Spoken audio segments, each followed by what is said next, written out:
Hallo, ek is Naomi de Tooy, eienaar van Kleuterland. Ek het hier groot geraak in Parys, hier skool gegaan by die laerskool en hoërskool. En toe het ek Potch toe gegaan en onderwys geswat. En toe het ek besluit ek gaan my kleuterskool oopmaak. Dit het eintlik begin as 'n sentrum vir mense met spesiale behoeftes. Die nut was nie so groot in Parys gewees nie, so ons het bietjie ons idee verander.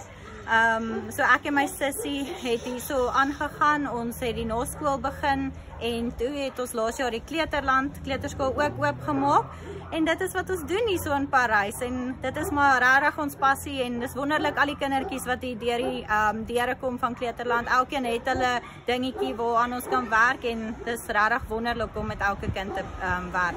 So, hierdie jaar het ons besluit om bietjie die minder bevoorregte kinders ook deel te maak van Kleuterland. So, die kinders moet geskenke bring, mense van Parys kan vir ons ou goedjies bring wat daar by die huis is.